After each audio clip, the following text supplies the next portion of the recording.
headquarters is established here. The shop is also moved here on 35 acres of land right up in the north end of, well, in the central part of town. A group of local entrepreneurs got together a 35-acre tract of land and says to the railroad company, here's land and here's some of the finest, cleanest water in the South right here on top of the ground. Won't you come put your railroad here? And so they did. And Baron Caulfield, right up here on top of the hill, Baron's great-grandfather, Colonel Frost, has been released from Camp Chase, Ohio, where he was a prisoner for a long time, having been taken prisoner at Canton back in '64.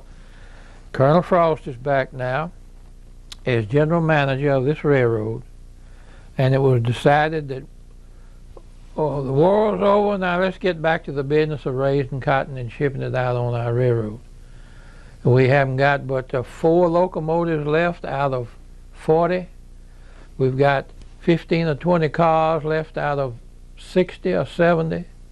But let's go back in the railroad business.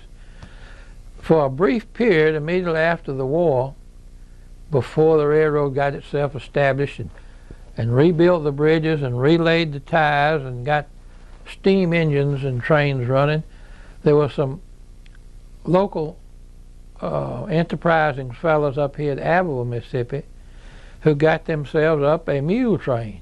They got a couple of flat cars and several teams of mules, I presume, and they had their little operation from the Tallahatchie River to Holly Springs.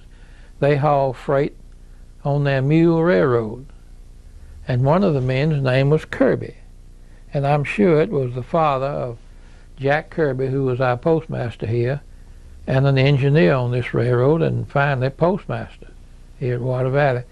And he came from up at Abbeville, so I'm sure that was his father, his uncle. But anyway, Mr. Kirby and another man operated the mule railroad for quite a period of time, for 25 miles from Tallahatchie River to Holly Springs.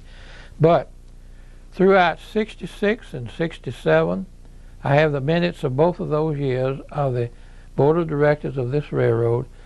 They buy 400,000 and 500,000 cross ties. They put them in the track. They get new rails, and they heat and straighten their old rails, and they get the railroad back in operation.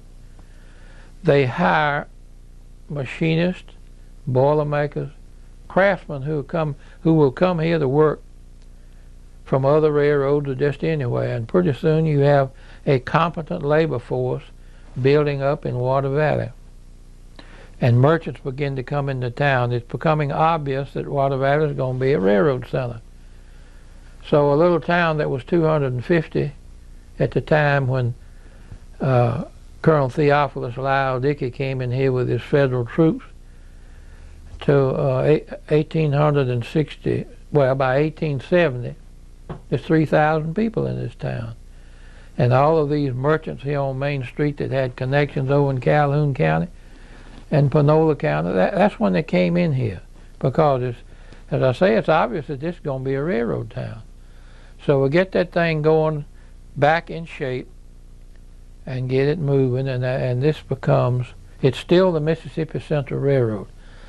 And for a few brief years, a short period of time, it looks like it's going to prosper. But then there comes a depression, and the railroad becomes victim of people who come in from the north with money, with capital, and can buy the stock of the railroad pretty cheap and get control of it. Now, this is not to say that that was all bad. Our little railroad here and the New Orleans, Jackson, and Great Northern were taken captive by a man named McComb, who came down from New Jersey, Colonel McComb, a federal officer with good connections in Washington, I'm sure. He comes out of New Orleans and builds a town that's still down there called McComb, Mississippi, named for him. He builds a company town, and it's a successful town, and he makes it the shop town on his railroad down in New Orleans, Jackson, Great Northern. Soon he is buying stock in this railroad, and soon he's got both of them. So he is controlling the railroads from New Orleans to Jackson, Tennessee. And the railroad goes through a period of hard times. Macomb, his critics would say that he stole the railroad blind and left, but that's for historians to determine. He did leave, and he left the railroad badly in debt. And right here in Water Valley, I have read where there was a period of several months, and not only read, but some of the older citizens, like Fred Kendricks, have told me about older people telling them how it was here when they didn't get paid for months and months, and then finally the Illinois Central agrees to take it over in the middle 70s. And everybody gets paid, and the town gets drunk for 3 weeks. Well, of course, that's an exaggeration. That's just to make speak in humor of the tendency of railroaders to have a nip once in a while. But it was a desperate time in the 70s there, in those Depression years. But after the Illinois Central gets it, it becomes a vital industry in the South. And it moves along with new equipment. The Illinois Central puts new equipment down here, new engines, new cars, new management, and new capital. And those are the things that it took to make it grow. And then came another great physical change in the railroad. We get all of our stations built back, our bridges are repaired, the track is reestablished, the cuts are, the sand and mud are removed from the cuts, the thing's in pretty good physical shape, but still all of the cars, as they go north, all of the freight cars and passenger cars, are delivered across the river to Cairo on barges. The Illinois Central owns two barges up there that haul trains from Columbus, Kentucky up the river to Cairo and put them back on the track, and they go to Chicago, wherever they're going. There's no bridge up there yet, but the bridge is going to get built in 1889. And back in 1881, the thing that affected us more here, on a date in July of 1881, the gauge on this railroad is changed from 5 feet, which is the old gauge of the Confederacy, to 4 feet 8.5 inches.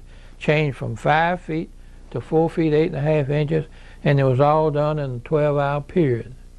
And the way they did it, from New Orleans all the way to the Ohio River, they pulled the spikes and just left on curves they would leave 2 spikes, and then they would skip 2, and on straight track they'd just leave every 3rd spike. But on just one rail, you didn't have to move both of them, you know, just move one rail. And they slowed the trains down. I'm sure they must have put them in siding somewhere too. And I never have read, I don't know yet, how they changed out the wheels under all of the cars up and down the main line. They must have tied them up in the yard somewhere. But in a 12-hour period, they move over the west rail and tie it back down. They move it over 3.5 inches and spike it back down. And so now you've got a standard gauge railroad, the standard being determined by, it's called the English gauge, I believe. And it's 4 feet 8.5 inches, and that's what it's been ever since.